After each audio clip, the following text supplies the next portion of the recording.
live. We're back. Letty Cantu from Run It Back, Texas. What's up? We got special guest on there. I don't really think she's a special guest anymore. She is now the host of Run It Back, Texas, which is highlighting the South Side, politics, Texas stuff. She's wearing a Spurs shirt tonight, which I think that's a personal attack against my opposition to Project Marble and the defeat. Hey, we won. Yeah, you won. You know, so be it. Prop A and B. I think they spent, I don't know, what, $10 million, if I remember right, and I think the opposition had $200,000. So, to lose by a few thousand votes, it's okay. I've been there before. I've lost super close races and felt really bad about it, but in this particular case, it's all good. It's all good. But we welcome Letty's here. So, welcome back. Hey, look, we're again, this is now like the third episode of the Brockcast. We're bringing it back. Every week, there's something interesting happening, whether it's at City Hall, whether it's here locally with our election campaign season, whether Donald Trump is parking aircraft carriers off the coast of Iran, getting ready to go in and send the full might of American power on the Iranians. You name it, right now it's that special time. Princes in Britain are getting arrested for their Jeffrey Epstein ties, and it's out of control. There's always something to talk about, but it always comes back to what's happening locally, right? And what we have to remember is as things are occurring across the country, whether across the globe now, or we're dropping bombs in Iran, or we're dealing with Ukraine, or we're having to listen to Chip Roy, or you're killing me with that. Chip Roy, we got Mays Middleton, it could be the Governor Abbott, it could be anybody, up and down these lines, TLR, you name it. All of it has some sort of a local impact to us here in San Antonio. So Bexar County, San Antonio, it's its own little animal in this big sea of this red Texas state. Yes, we're a Democrat community, Democrat city, but we do have a lot of things going on, a lot of issues that don't kind of match the rest of the country or the rest of the state. So we get a chance or opportunity to talk about them, and we're just going to do that. That's what the broadcast is about. We ask you to like and share, push it on. Letty, of course, is from Run It Back, Texas. She is starting her own podcast, working with John Lujan and Desi Martinez down on the South Side, running a couple of great Republican races down there, trying to hold some seats, trying to win a new congressional district. So Letty's we're gonna jump on that in a second here as well. But first off, like, share the page, get it pushing out. The whole goal of this is simply just to have conversation, man. If you get pissed off, if someone hurts your feelings because they say something you don't like, well, clearly this won't be the podcast for you. If you're expecting just somebody to sit here and talk about the construction of I-35 and the super center, the transformation of Texas in 2036 and all this other crap, you're not going to get that here. We like to have hard conversations, talk about the things that matter. Anybody's welcomed on the show. Soon we'll be having Misty Spears, the city councilman's going to come on. Mark White's going to pop on.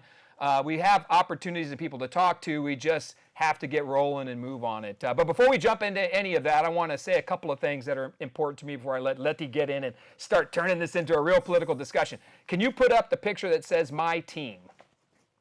Yeah, I want to say something. Well, no, absolutely not the Spurs. I want to say something about the people who do the actual work of city government and state government. So if you're blessed to be elected, she's been the councilwoman for District 4, I was a councilman for District 6. We've worked on people's staffs over the years. Probably between us, I'll just say it's a lot more years than you would think between the two of us at City Hall or working for elected officials. But we've been elected officials ourselves. And these people that come in and do the work day to day aren't the people who are elected, right? That's the kind of the figurehead. You could be a United States congressman, you could be a state senator, you could be a District 4 city councilman. It doesn't matter what you are. There are men and women that support you and really push you to extreme lengths to do the best possible job you can do. And those staffs often become your family, right? If you are an employer and you hire people, the hope is always that you hire good people that come on the team and really work hard for you. And if you do it right, over time they become friends. And ultimately, if you work with people long enough, they become family. This is a picture of my District 6 team. And there's the whitest guy in San Antonio over there to the right. Second from the right in the kind of the pinkish shirts, a gentleman named Andy Green. To the left of him is Raul, and then there's Marty next to, just to my left. The tall guy is Sergio, and then on the far left is my buddy Mario Hune. You're going to lower me down. I always talk too loud. You're intense. Hey, man, I'm intense, man. I'm intense. All the way to 1604. I'm way to 1604. You can hear me. We don't need the microphones. I'll podcast my own voice. Anyway, this is my old team. So over the last 12 months, unfortunately, I lost 3 of my buddies. 3 of the people that supported me. Mario, lost him to a heart attack. The guy's my best friend for many years. on the political scene, helped me just do a lot. And yeah, hardcore Republican, but well respected at City Hall. We lost him on the job, actually downtown while he was working. Marty died on the way to work, had a stroke and didn't make it. And then last Friday, Andy went on to a better place.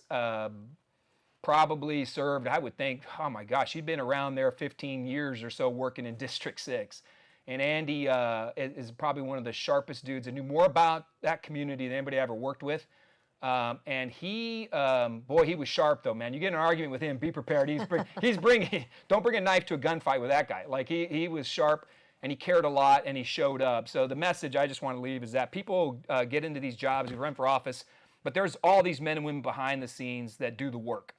And they chase your dream. And I'll never forget these guys because they chased my dream. And they did it with quiet determination. Nobody's name got in the headlines unless they did something really bad. But most of the time, council aides don't get in the headlines. It's the boss that gets the juice, and the team is in the shadows. But these men weren't in my shadow at all. They were peers. They helped me get to where I needed to be. So Godspeed, Andy. I got to think that the three of you are having a good old time up there doing what you got to do. Yeah. Love these guys. So be thankful for the people that work for you or the people that push you forward, especially elected officials in this campaign season, that you remember these are the people who actually get you there. It's not, you don't do it alone. You can't win alone.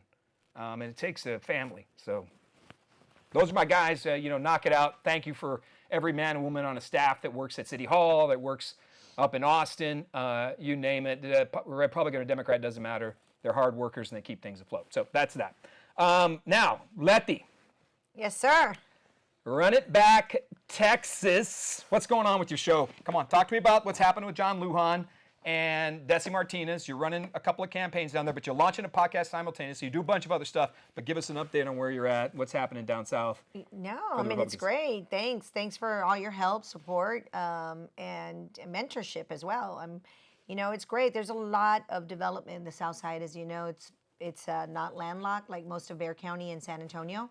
So there's a lot of opportunities there. We just saw JCB 2 years ago break ground, and we're looking forward to a lot of big things. I know the county just had another huge economic development program start down there, and so I think with Run It Back, we're going to be highlighting a lot of folks that are already have their small businesses established, and we're going to be talking a lot about the local politics as well as the school districts, what's going on, a lot of the new development, and look, folks just want to be able to be heard. That's it.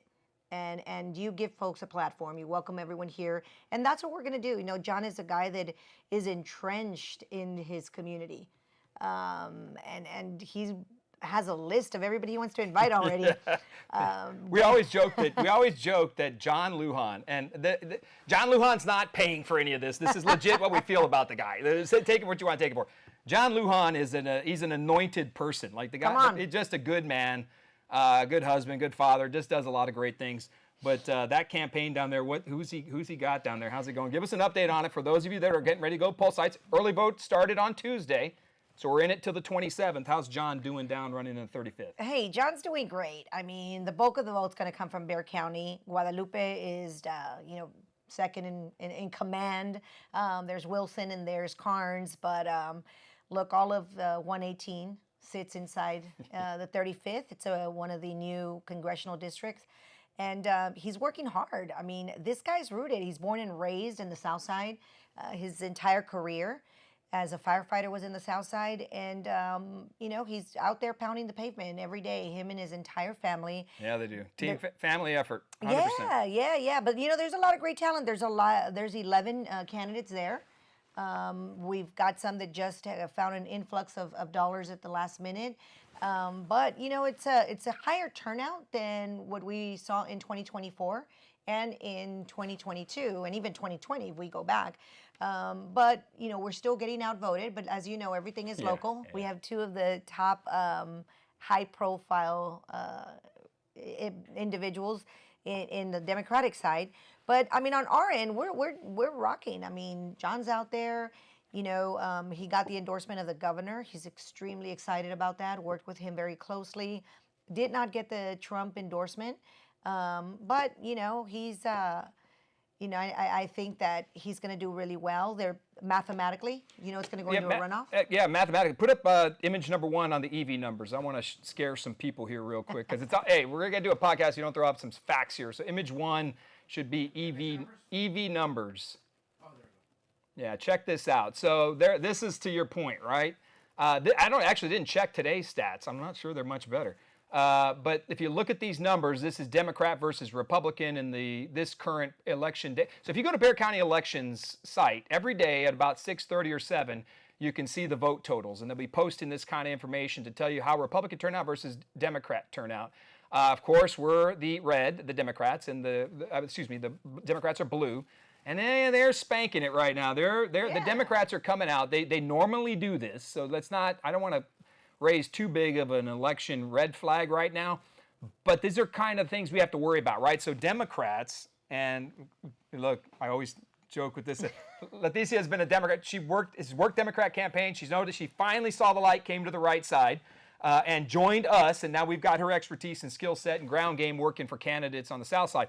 But Democrats have a knack for getting upset and pissed off, rallying around a particular person or vote or issue, and just turning out, man, like buffaloes over the cliff. These people don't care. Once they latch on, the Democrat appears, they're going and voting. Republicans aren't always like that. We also often vote now late. If you remember a few years ago, there was a big push to get Republicans to vote on Election Day only. That came all the way from the White House down. Terrible idea. If you're a Republican, you go vote as soon as you possibly can. Do not listen to anybody who tells you to wait until Election Day. Because if you wait till Election Day, anything can happen. John Lujan, Mark LaHood, Mark DeRazio, all these people right down, Desi Martin, everybody needs your vote as soon as possible so we can put all our resources into going after people who have not voted, who are probably independents or ticket flippers and stuff like that. So these numbers aren't good for Republicans. And if it continues down a path like this, I'm telling you, we talked about this a couple shows ago. The immigration issue and little Liam Ramos from the Dilley Detention Center and Joaquin Castro, your boy, Joaquin Castro. Did you go to high school with the Castros? No, but I mean, we go way back to almost to high school, right? Yeah. Jeez, yeah. So they have credit to Joaquin. Really jumped on the immigration issue. Now, I'm sure he cares about it to some extent. To what, I don't know. But he turned it into a political, hot potato, man. The guy crushed it, became a national issue, and has motivated Democrats across the board. So Democrats are motivated. They're coming out. People are upset about the immigration. They're not liking the fact we're kicking kids out of the country. We've gone after people that don't have criminal records. Although I will remind you, if you're in the country illegally, you've broken the law. But here nor there. The Democrats are rallying. They're upset. They're pissed off. We've seen a few losses across the state in Louisiana and other places where the Democrats have flipped long-held Republican seats. This is a number to be pissed off about if you're a Republican. If you're a Democrat listening, I don't know if there's that many of you, you're probably screaming tears of joy like this is every 2 years the Democrats think they're coming back. So I'm not going to fly that flag. They're not coming back from the grave, but they're getting awful close, right? So, by the way, graves, Democrats like to get dead people to vote. So keep an eye out for that as well. We'll talk about that. But they are crushing the early vote, and that's a problem. What's your take on the Democrats coming around? Since you know those people, what's got them juiced? Hey, look, you got the county judge, you got the former mayor going at it, two extremely popular guys. You had the DA race, and everything's local. So, I don't think they have any of the House races. The 119. Oh, yeah. Yeah, with all the raids, right? That's nothing. This isn't catching the news, but there was a longtime Democrat activist. Her name is Joanne Ramon. She got raided recently in the last few days for vote harvesting and election integrity issues. So they came in, and it's not making any news really. I think I actually have an image of it. Can you put up image number 4? But there were others that got raided as well. Oh, there were a lot of other Democrats. Yeah. Image number 4 is Joanne Ramon. So you say image 4, Ramon. So Joanne Ramon is a longtime vote harvester at Bexar County politics. I know this is kind of in the weeds, but it's really cool and interesting. Joanne gets, there we go, Joanne. She's been hired for decades, and I think she's working for, she has worked for Peter Sakai. She's worked for just about every, you go right down the list, just about every Democrat in the book she's worked for. I think she worked for Liz Campos too. Oh, Liz Campos too. Okay, there you go.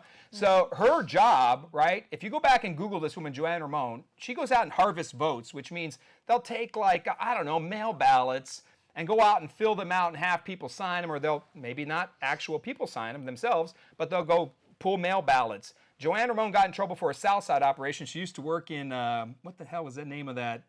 Was it Mission Park? The funerals? I don't remember the name. She used to work at a graveyard, at a cemetery, and wasn't burying the dead people. Like this woman has a long history of voter issues, right? So about 6 months ago to 9 months ago, the state came in, raided a bunch of local Democrats, including people who are currently running for office. Came in and raided them. Now, many people are calling into like a political attack from Ken Paxton. I get it, trying to raise his political profile, whatever. But these people have been raided recently. This has barely made the news. I mean, she is legitimately out there, questionable at this point. Allegedly, we will say, she is out there running up vote totals and vote harvesting for Democrats, and we got to keep an eye on this. The media won't run it. I mean, thank you to News 4 right here. Actually, this is Fox News, I think. Yami Verheen out there put this out there. So at least somebody's running with some of it. Voter harvesting, voter suppression, voter manipulation, it does exist. The Democrats have mastered it. I wish I would have taken that picture. There's mugshots of like... Oh, yeah. I mean, the former Democratic chairman. 12 of them. 12 Yeah. different people got raided from Bexar County down to Corpus on this voter election issue. So keep an eye on it. This one doesn't get the news because, let's face it, the local media doesn't want to run this type of stuff. They don't want to talk about it. But this person here is on the chopping block right now. So let's see where it goes. Keep an eye out for that. So the county, let's dig into a few races. Desi down in 118. Where are we at? How's Desi doing against his opponents? I mean, it's everyone's working hard. I mean, he just moved into San Antonio. He's this October, so His opponent? his opponent kind of new. I don't think a lot of folks know him in the community. Similar to the same situation that John Lujan faced with Christian Thompson last year. But you know, they're funded, and it's a big race. And hey, I mean, everyone's fighting till the very end, doing what they got to do. But you know, Desi's rooted as well. Everyone knows him. He has a love and passion for the community, for the South Side. That he's been just big philanthropist. Him and his wife Jessica. So Oh yeah. yeah. No, So just to clean it up for everybody, so everybody knows, John Lujan's running in the newly drawn Congressional 35. Held that 118 seat for, 6 years now? Mm-hmm. First Republican to win it in 150 years. He's vacating to run for a newly drawn CD 35. Of course, we're big John Lujan fans. He, like I said, we jokingly say he's a unicorn, man, in the Republican Party. Fits every box we could possibly want. He's going to, my guess, and Leticia feels the same way too, I'm sure, Letty feels that he's going to get through that primary, at least get into the runoff, and then we'll see who he ends up against one-on-one to get that Republican nomination in a seat that is probably 10 or 12% plus now Republican drawn. So we have a great opportunity to hold that seat. The 35th for Republicans used to belong to that crazy guy in Austin, Greg Casar, but we came in and redrew the lines, kicked Casar back to the wacky, weird world of Austin, and now it's a San Antonio-based seat with some counties down south. So Lujan should hold that. Desi Martinez is running in the 118. He's running against a gentleman named Jorge Borrego, who just recently moved into the district about 6 months ago, or a little more than 6 months ago, to run for office. He's funded by our friends at the Texans for Lawsuit Reform. And we're going to talk about that for a second. TLR, Texans for Lawsuit Reform, basically they're out there to really go after tort reform, claims like that for insurance claims, property, not just property insurance, but personal injury, trying to limit a person's ability to recoup funds from a legal method, right, from filing a lawsuit for any damage or personal injury to them. So it could be a car accident, could be a train hits your car, could be an 18-wheeler runs you over, whatever, right? The company is liable for that. Texans for Lawsuit Reform's number one goal is to fund opposition candidates who don't want to make any changes, right, whatsoever to Texas lawsuit processes, right? So TLR, the other side of TLR, right, is obviously the trial lawyers, right? So the trial lawyers want to keep that option open to sue for pain and suffering and different things at different amounts. TLR wants to limit it, like, tremendously, cut it down so that families can't recoup their funds if something happens to them. But again, my position on this is pretty clear. It all happens in a court of law. So a trial attorney can come in and sue for as much as they want. Everybody's seen Mr. Jeff Davis out there with the fours. Yeah, the fours. You know about the fours. The Texas Hammer, Thomas J. Henry. This is a pretty clear thing.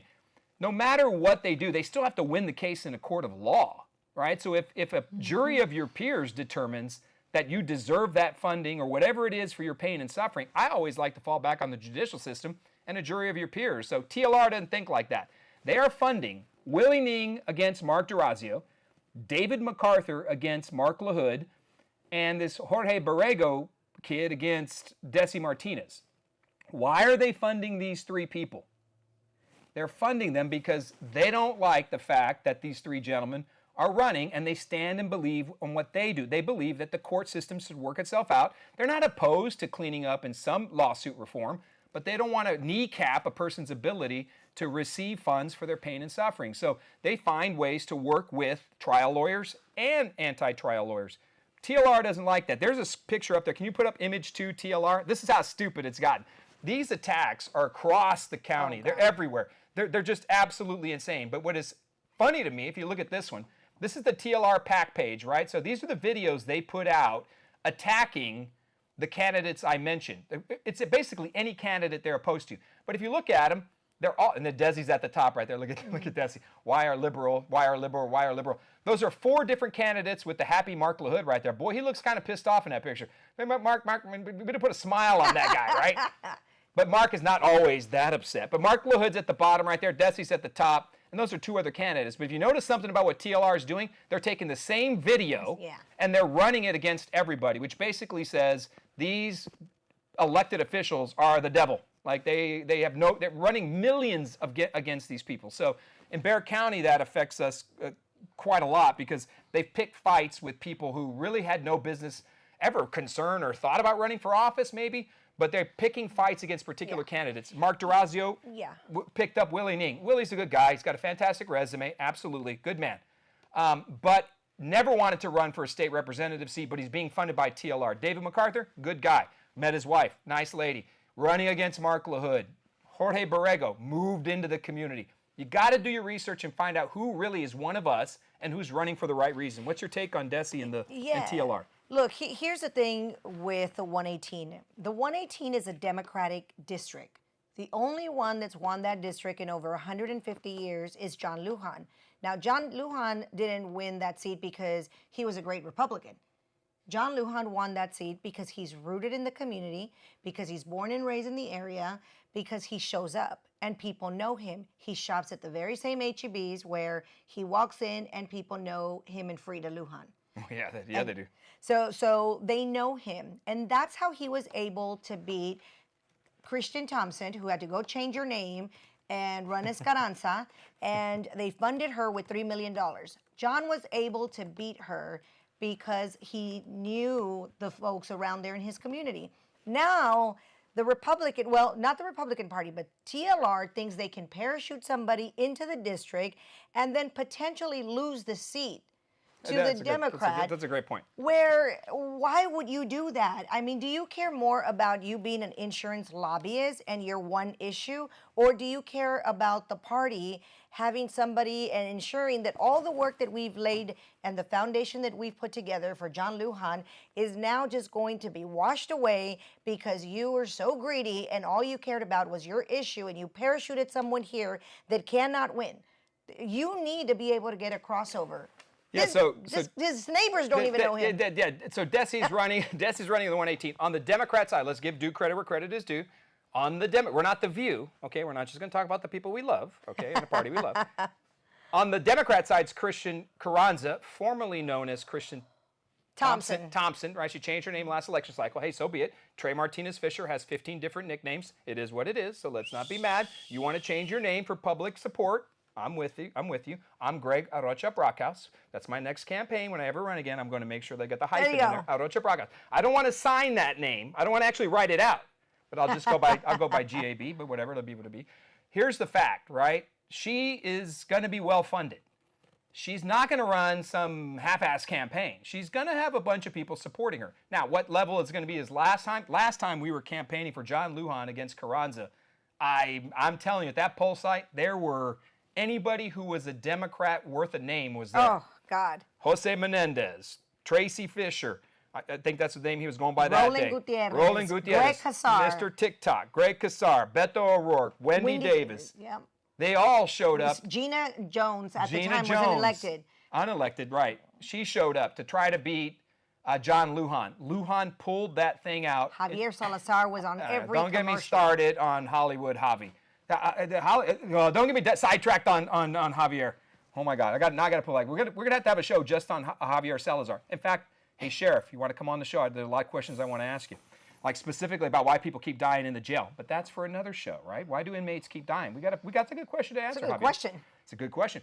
So, no matter what, they're going to come down this Dem versus Republican in all these seats. And Republicans, you need to pull your head out of it, because the problem is if you don't turn out and show up, then races that are tight, like this thing's going to be with Desi Martinez and Christian Carranza, that thing's going to be tight. We're going to need every vote we possibly can.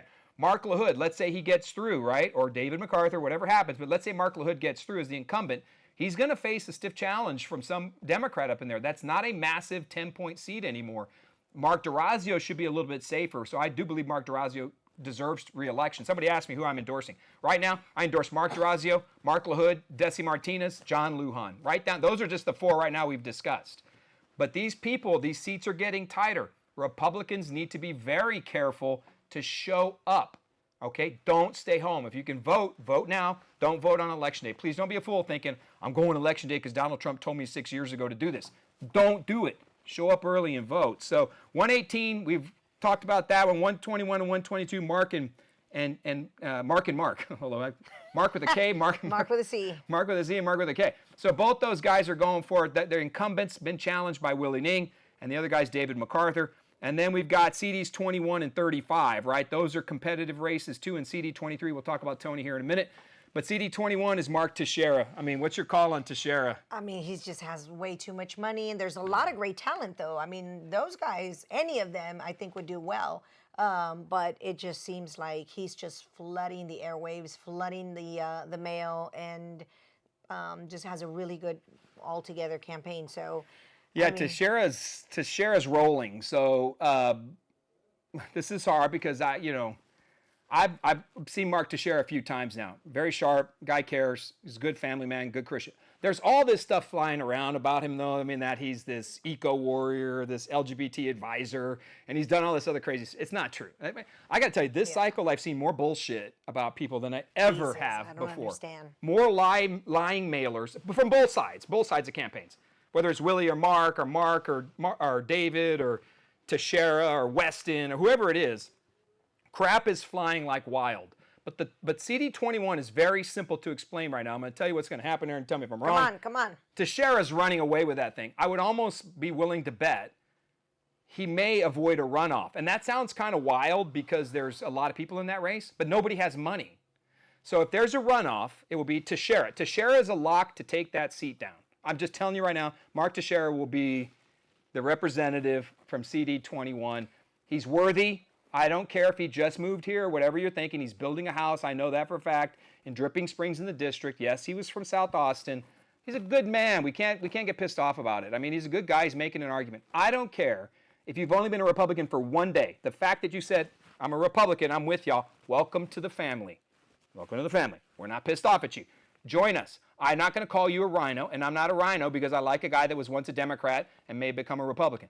Grow up, people. There are not enough Republicans for us to win in Bexar County. So, dear Republican friends, how in the hell do you expect to win with the 32% of Republicans we have?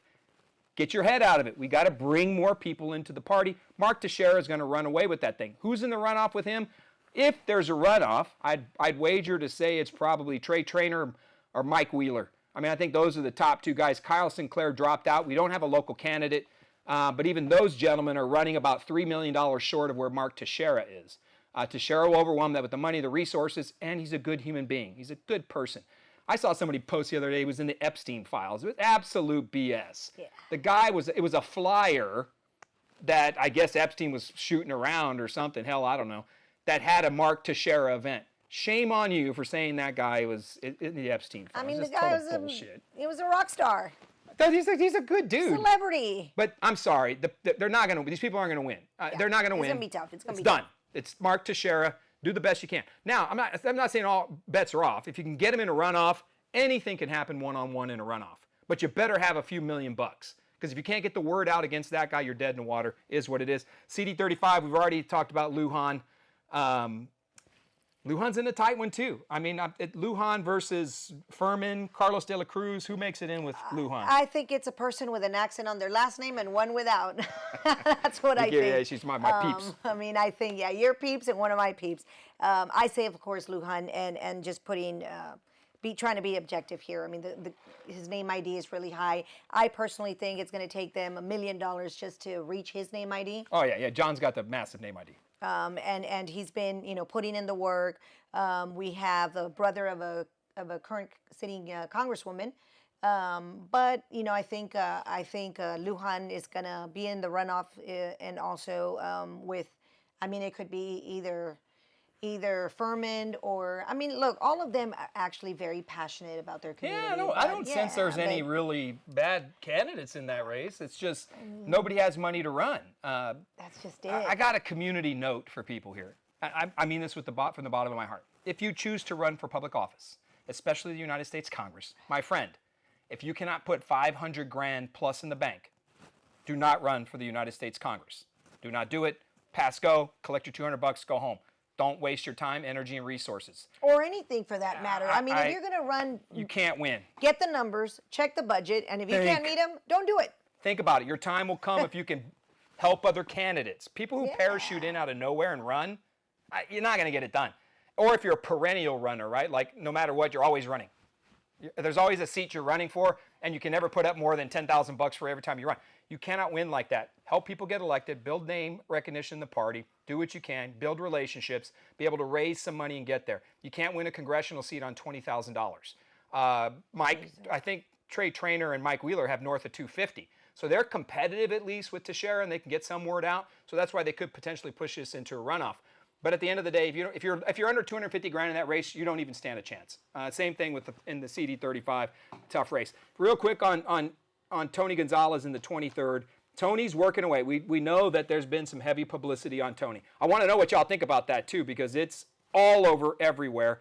I've always been a Tony Gonzalez supporter and fan. This I will say about the difficulty of politics, and this is a faith thing for me as a Catholic. I'm not going to turn my back on a friend. In someone's hour, moment of need, or if they're in a challenging state in a political campaign, I've been there. I don't turn back. I don't turn and run from friends. People are trashing him and calling him all this other stuff. I get it. I'm preferring myself to wait and see what actually happens. The worst thing you can do in politics is jump on that initial piece. And yeah, the Express News, KSAT, a lot of people are reporting a lot of stuff. This I can say, Tony is not relenting in the least bit. He's campaigning his ass off. He's out everywhere. Today was 6 visits. Brandon Herrera, my opinion, is not the right person for CD23. If you just can't vote for Tony or whatever, I'm going to tell you, Kiko Canseco held that seat in the past. Kiko's a good man, right? So that's a person out there, sure. But, I mean, let's just wait and see what happens. What's your take on everything that's kind of flying around? I mean, look, Tony is an appropriator. He's brought a lot of money into a lot of the small communities that rely on federal funding. He is known as a Santa Claus all over his district. I mean, he has just been delivering and delivering and delivering. He's delivered for Bexar County. He's delivered for Lackland Air Force Base. He's delivered for SAWS. He's delivered for our, San Antonio, the Housing Authority. He has delivered for so many folks, and he just doesn't get credit. He is delivered as an appropriator, and I think folks are going to remember that when they go to the ballot box. Yeah, and this I would say, as we get politically charged, and this is tough, and we got to be respectful of the family in this case. As we get politically charged, and I want you to think about this. If you got a comment, tell me I'm full of shit. Put it in the comments. I'm all right with that. There's a mom that lost her life. There's an 8-year-old son out there that has no mother. And this, I tend to fall immediately on the side of what's up with the family on that one. She lost her life. You got to be damn well careful the things you're posting out there. There are certain people on the Brandon Herrera campaign. There's a couple of them that are atrocious human beings that are posting just the worst possible memes of a burning woman, all this other stuff, and using it for political gain. I've actually met Brandon. I've talked to him a few times at some events. I've seen him speak. he doesn't act like what I'm seeing there. Now, he's legitimately calling out stuff, fine. I'm not here to trash Brandon's position on this. But the people who work for Brandon, the only message I would have for Brandon Herrera is watch the people who are working for you. Some of their stuff is absolutely disrespectful to the family.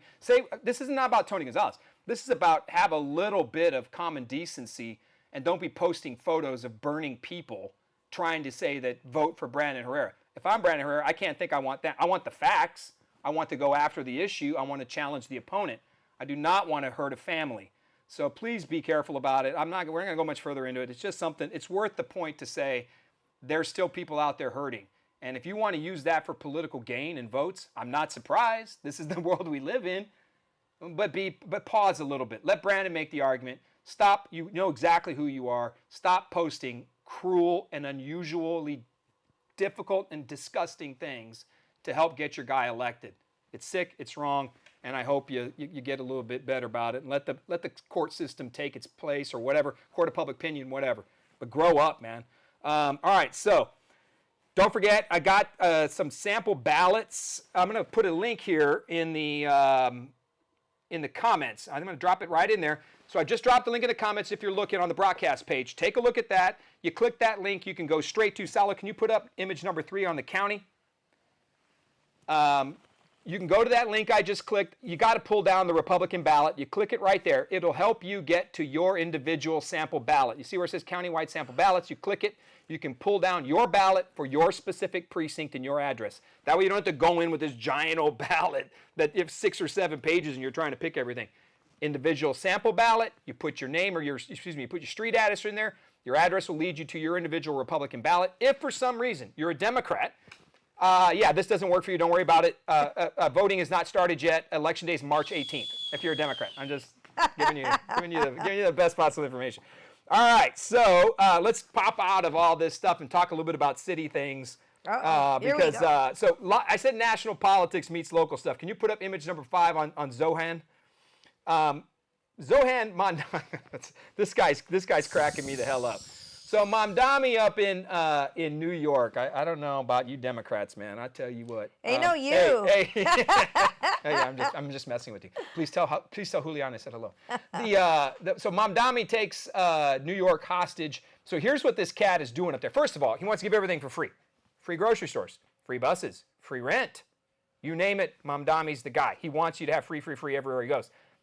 There's not enough taxes being raised in New York City. So Zohan, or Zoran, whichever one it is, I'm not sure, he is asking the state of New York to raise their property taxes, their tax rates, so that they can fund more money for New York City. And if they don't, this is literally what he's saying, if they don't raise it statewide, he's going to tax the property rates further of the middle class and the wealthy elites in New York City. Jesus That's his game Christ. Plan, man. So insane. There's about a $7 to $10 billion shortage in there. He's going to raise the money by either forcing the state to do it, which the state is obviously not going to want to raise taxes. And that's Kathy Hochul, the governor of New York, is like, no, thank you. So he's already threatened to raise it on the middle class and the wealthy. He feels that the wealthy should pay a lot more, moving tax rates up 4 to 6% on the wealthy, and having them fund this stream of free shit across the country. Jesus so Christ. why do I bring that up? Bring up number 6 real quick if you can. The reason I bring it up is because lo and behold, man, what's happening at City Hall, right? So let's have a couple conversations about City Hall. Via free? Via free. Guess what we want to do at City Hall, baby? Oh my. You're a friend. You ever have a conversation with her? You ever talk to her? Yeah, she seems when she's one-on-one. I don't know how you feel about her. This is probably gonna piss some people off and probably get some comments. When I talk to her a few times, I don't have a lot of conversations with her, but I've met her a few times, and she's pretty normal. Like I don't sense that antagonistic. I'm about to get censured for telling off a colleague person. I don't see it. You know, she's approachable. Yeah. She'll have a conversation with you. She wants to give free rides. She wants to.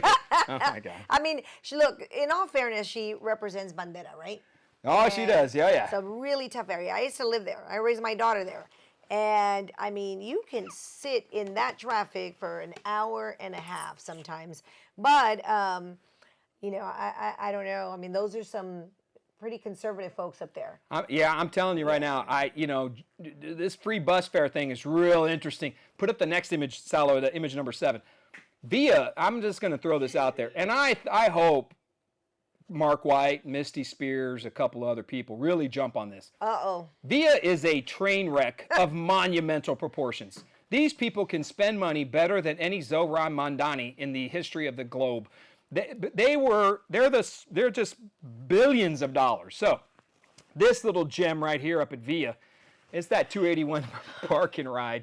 I put up a post the other day that said we should rent that out as pickleball courts because there's nobody there. I mean, you could drive by there any time of day. There's nobody there. It's a $30 million facility. Via goes out and builds it with state dollars, mostly state dollars. So it wasn't like coming directly out of Via's budget, but some state dollars were routed through. Via had a choice to do it, and they chose to build this monstrosity out of 281. Nobody at 281 in Evans is taking, by TPC Parkway, is leaving their Mercedes G-Wagon out at the Via Center and riding that bus downtown to take 10 stops when they can drive their Mercedes G-Wagon down there and get down there in 15 minutes. It's utterly ridiculous. It's a complete waste of money and time, but this is classic Via. So if I'm Mark White or Misty Spears, or if I'm doing that kind of stuff, I sure am saying, hold on a second. We need to do a complete and total overhaul of Via. We need to crack back on them. They are wasting money and resources everywhere. This green line, they want to give away free rides at City Hall. Via's credit, they don't agree with it. But the city council wants to give away free rides when nobody takes the ride. But they want to target certain areas, give away free bus fare, which equates to about 5% of the total revenue of Via. If you take away the bus fare, they lose a lot of federal funding too, by the way. The bus fare is part of the repayment package for federal debt. You remove the fare, you then leave yourself open to getting canceled on a ton of federal debt, federal loans, federal grants. So be very careful. The city council, though, I'm telling you, the votes are there. Mayor Jones is on board with, I think, is on board with at least having a conversation. No, I think she took it away from District 6 councilman. I think he was shopping it around. Hey, my boy Rick. Yeah. But, so Rick had the idea, and she's now adopted it. But here's the thing. Okay, first of all, it doesn't cost much. Okay, and if they're not using it right now and spending, what, $4 or $5, $3, I mean... Giving it for free is, I mean, come on now. It's practically for free already. All right. I mean, Jesus Christ. But it's still 5% of the revenue. If you bust it down and start giving free rides, it's going to jeopardize a lot of funding. No, but what I mean is, like, if they're not using it right now, that's really just nickels and dimes, they're not going to use it, even if it is free. Have you ever driven by, I want you to think about this. Have you ever driven by any bus in your car, because we're car-centric, man. This is Texas, baby. You ever driven by a bus and seen it full? Never. Yeah, never. Never. I mean, I think only one time when it was one of the concerts that I went to go see Firme, but that's about it. Oh my God! I thought you were going to say something like Maná or something like that. Well, Firme is. Bobby Pulido. Hey, yeah, Bobby. What's that guy? What's the tubby guy? Who should be with Ram? Oh no, he was the other guy. No. You're talking about Frontera. Oh, okay, no. But no, look, and so it's not a lot right now. So giving it to them for free, they're not going to take it. No, look, I'm from Edgewood. Nobody's trying to use Via. That just explains everything that we've wondered about you in the Republican Party. You're from Edgewood. No, nobody is going to use it. I mean, they'd rather just take an Uber. Yeah, you're right. I mean, piss on that one. It's a bad idea, Via. We need to dig into Via quickly. Via's got problems. And by the way, SAWS. You are at the top of that list, too. We probably need to do some calling out on SAWS. And the ridiculous, we talked about that the last time. We didn't make the last one, but we talked about SAWS and the overwhelming rate increase they want that hopefully people will fight and shoot down. Let's go to image number 8. This is another social thing I just want you to think about, people. I want you to consider this one. We're going to need a new police chief. Bill McManus has said he's stepping down. He's retiring. Of course, he's retiring in September. McManus has been around for 20 years, been around a long time, one of the longest tenured, I think, in the history of the country, man. The guy's really done the job for a long time as a police chief, especially in a top 10 city.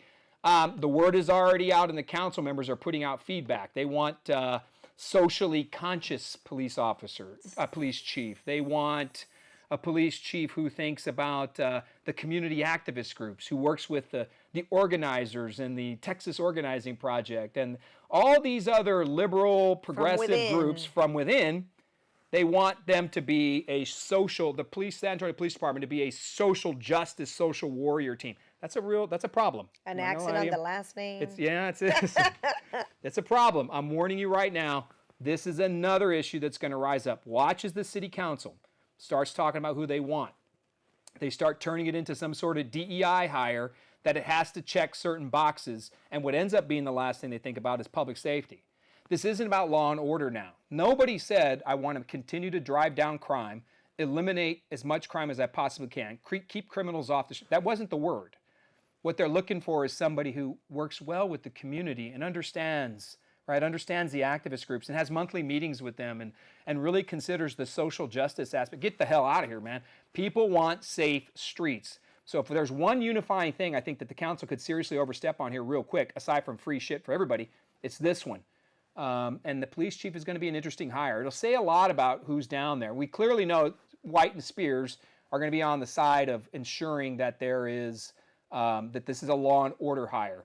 But they're outgunned and outnumbered, so we're going to see what this one looks like. This one's got the potential to be a big problem. But yeah, look, we need somebody that's not going to pretend like they're the mayor and stay in their department and make sure that that department is running the way it should be. Yep.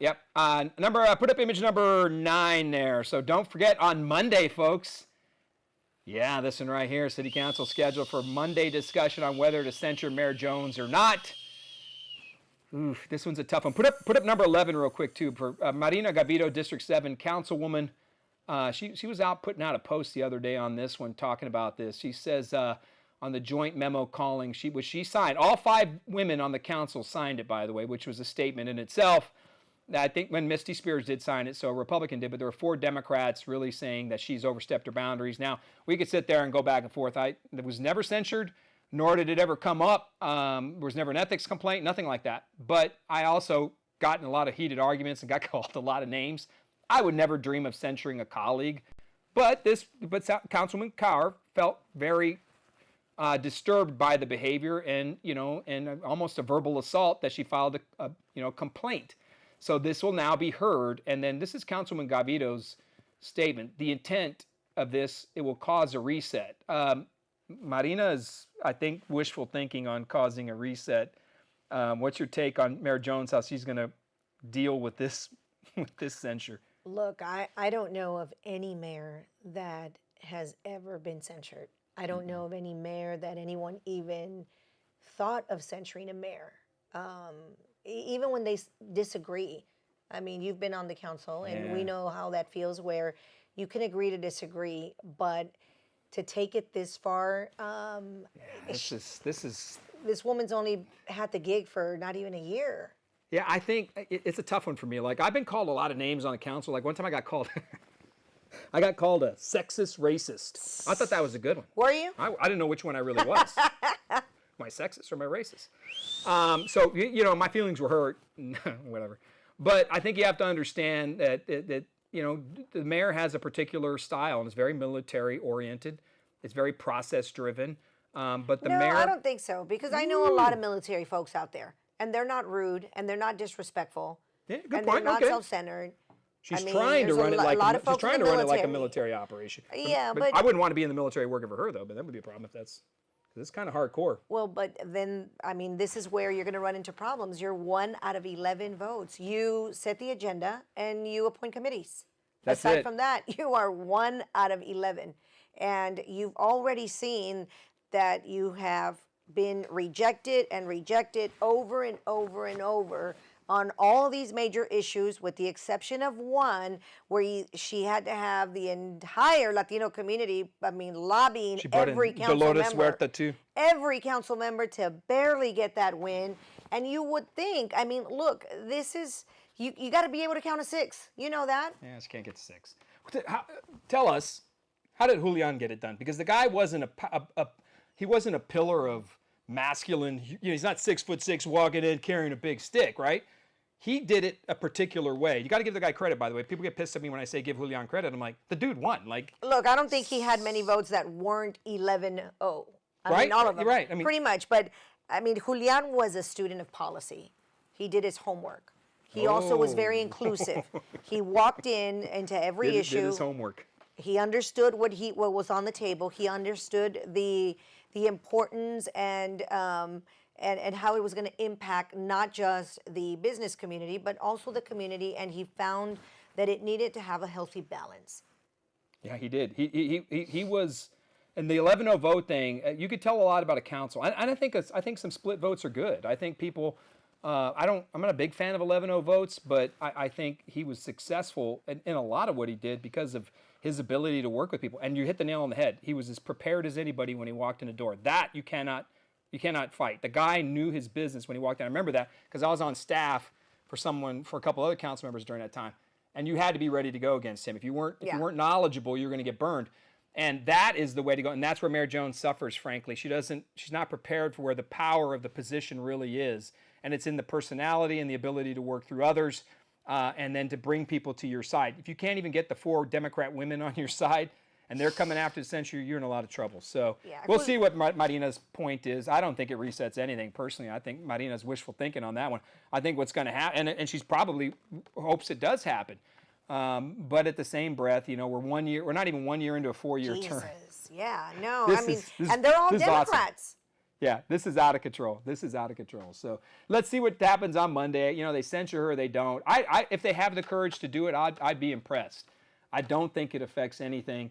I think at the end of the day, Mayor Jones is going to move right on past it, and she may change a little bit for a little while. But you can't change some of that stuff. And she's injecting a lot of fear and change into City Hall, and that will piss people off. But how far you go to it, and the concern for me is just the city grinding to a halt. And if you can't figure it out, then anybody's mayor for the day. Like, you don't know what issue's going to rise, which one's going to fall, and then it becomes a very just unknown situation. And businesses and all these people across the country looking to invest and do things in San Antonio, people who want to come here and enhance our community are like, man, I might not even be able to get this thing through City Hall, or I may be a Republican and wanting to invest in here, and Gina Jones hates Republicans, or you're just out of control. So you have to be very careful in the messages you send as a nonpartisan council when we're trying to grow a city. So, I would be a jerk if I sat here and said, I hope she failed and she gets censured and she gets destroyed. We don't want any mayor to fail because then we're all screwed. And in this case, it's not for 2 years, it's for 4. So we'll continue to hope she catches some understanding. But I believe she's the dog that caught the car, man. She got herself a job she wasn't prepared for. She didn't understand what she was running for, nor the powers of it or how to execute it. And she's struggling to get it done, but she got some good people around her. Pat Wallace and a few other folks are down there trying to right that ship. So we'll keep an eye on it. Look, there's 3 things that should never be partisan when it comes to the city, no matter what. And that's public safety. Nobody cares if you are a DNR when you call 911. Yep. When it comes to economic development and creating jobs, everyone should be working together for the betterment of our community. We are tired of taking a backseat to Austin, Houston, and Dallas and having our kids having to leave. I have 2 nephews that had to move to Austin, 2 computer engineers. And I don't know if they'll ever come back. And the other one is transportation. Yeah, no one cares if you're a DNR. You're a DNR sitting in that damn traffic on 35 and 30s, that 35 I-10 interchange right there. Yeah. They've been constructing that stuff forever.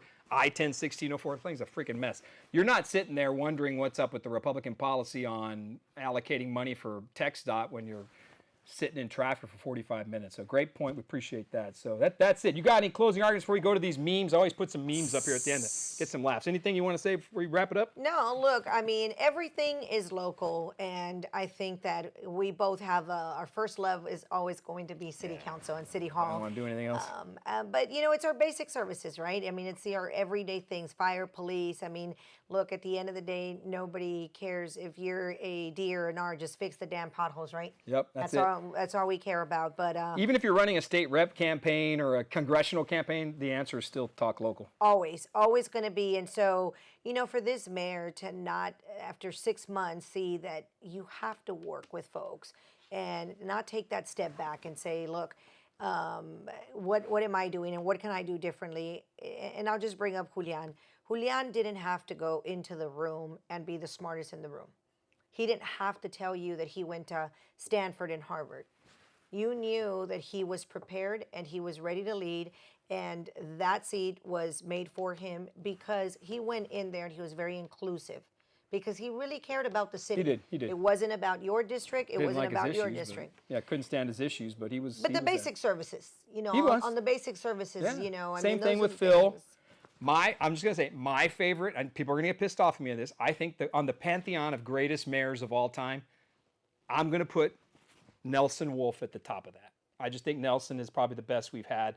Henry's right there, and Phil, and there's some really power players. And Julian, I got to be honest with you, people are gonna get upset, but I've seen him in action, and I didn't see him running around acting like a crazy Democrat down there, like he wasn't going buck wild like they are now. So it's funny how we can sit years later and our perspective has changed so much. It's like when we remember the days of George W. Bush. Like even the Democrats are like, I miss that Republican. Right? So it's kind of odd. And here we are saying that Julian was a different kind of Democrat that wouldn't fly today. I mean, even But Ron's Ron's almost outdated. Like, yeah, but I mean, Ron wasn't the guy that wanted to go and create arguments, even No. when sometimes I think he should have. Yeah, he didn't. Yeah, that's a good point. He didn't. But yeah, I don't know. It's a worthy conversation. There's a lot of. We're gonna keep going with this. Yeah, because there's not a lot of mayors that have been Republican. The last one was, I don't know what, Bill Thornton. I mean, shit, I don't even remember, man. But to be censured and by an all women writing, It hurts. That memo, It oh still my God. stings. And I think Marina's right. Hopefully it does, at least if she's right, that it brings some level of reset. It'd be good for all of us. We can't be this dysfunctional because shit just doesn't happen then. Like nothing's moving forward. And we ought to all hope that she has some level of success on the things that matter. And I'm not worried about the Bonham Exchange or this other crap she's jumping in on, these personal issues. I'm talking about bringing businesses, wealth, opportunity, clean streets, public safety. She's negotiating an SAPD contract right now. There's a lot of things that we care about, that the majority of citizens care about, that they just tuned out City Hall. And this crap that's happening down there, they're going to continue to get tuned out. So let's do some memes here, some funny stuff. Some of them aren't memes, actually. Put up number one. Let's see what I found here. This thing's made me laugh. Yes. Let's see what we got there. Oh yeah, this isn't necessarily a meme, but this one makes me laugh. She put this out herself. This is a Jasmine Crackett. she would love that, wouldn't she? Jasmine Crack.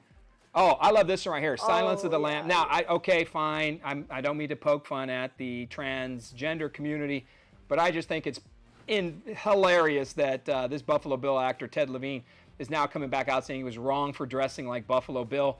I'm sorry. Put the lotion in the basket will live in my. He actually said a bad word. Put the effing lotion in the basket will live in my mind as it will in yours for the eternity. If you know what I'm talking about, if you know, you know. What's up next? Yeah, I just had to do this. Come on, Angelina. These freaking stars that are going overseas and leaving. Yeah, adios. I mean, good luck to you.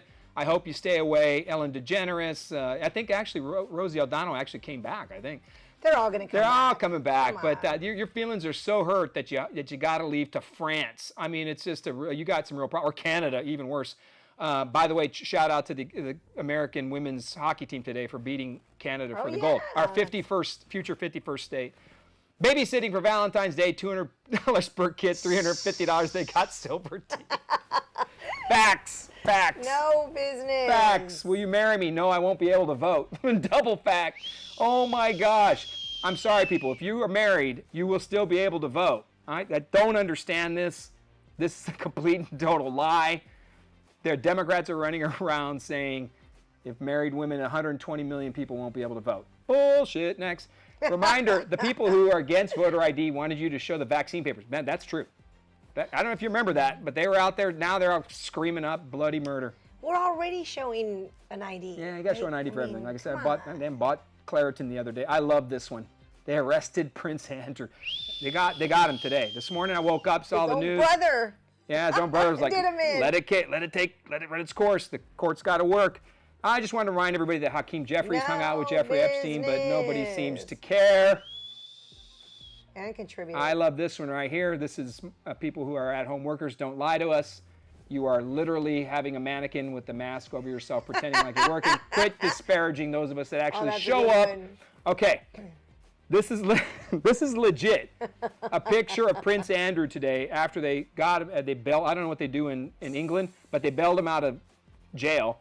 And this is him on the way in when the edibles cook in. So after he got out of jail, Prince Andrew's like, yep, I'm going to be somebody's buddy in jail here real soon. I'm somebody's boyfriend. On his birthday. Yeah, oh yeah, thank you. He got arrested in England on his birthday. What a way to make it happen. No. This is true. This is double facts because of mountain cedars hitting today again.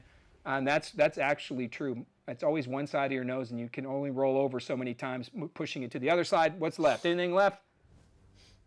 I love children. But no matter the size of your opponent, especially you candidates out there, always give it your all. Body slamming the kid. I think that's it, right? That's it. All right. We'd rather be the David than the Goliath.